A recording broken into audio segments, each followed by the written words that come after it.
আপনি কি জানেন, অনেক সময় আমাদের বাড়িতে কিছু অদ্ভুত শব্দ শোনা যায়, যেমন হঠাৎ বাতাসের শব্দ, ঘণ্টার ধ্বনি, একটি মৃদু আওয়াজ, বা মনে হয় কেউ যেন খুব কাছে দাঁড়িয়ে আছে।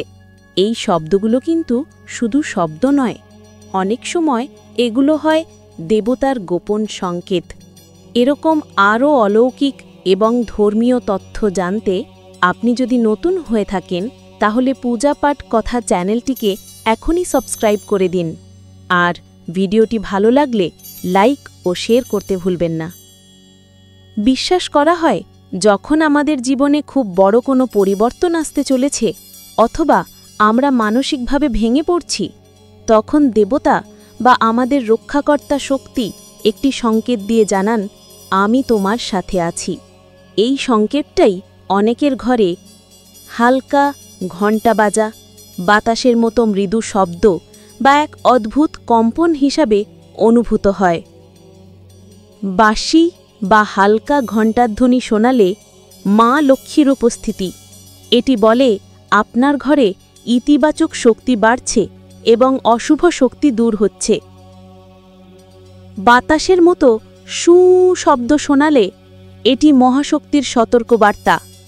তুমি যে সিদ্ধান্ত নিতে চলেছ সেটা আরেকবার ভেবে দেখো। মৃদু কণ্ঠস্বর বা ফিসফিস, এটা সাধারণত পূর্বপুরুষের আশীর্বাদ বা সুরক্ষার সংকেত।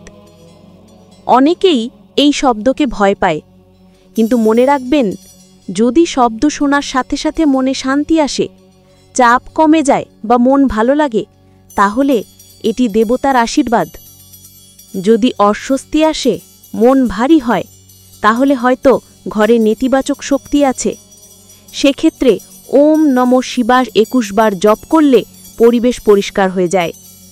তাই পরের বার বাড়িতে কোনো অদ্ভুত শব্দ শুনলে ভয় পাবেন না, একটু চোখ বন্ধ করে অনুভব করুন। হয়তো আপনার জীবনে কোনো বড় আশীর্বাদ দরজার সামনে দাঁড়িয়ে আছে। দেবতার সংকেত আসে নীরবতায়, শুধু বুঝে নেবার মানুষ লাগে।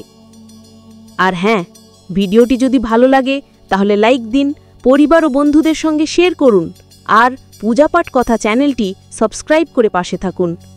আপনাদের প্রতিটা সাবস্ক্রাইব আমাদের আরও শক্তি দেয়।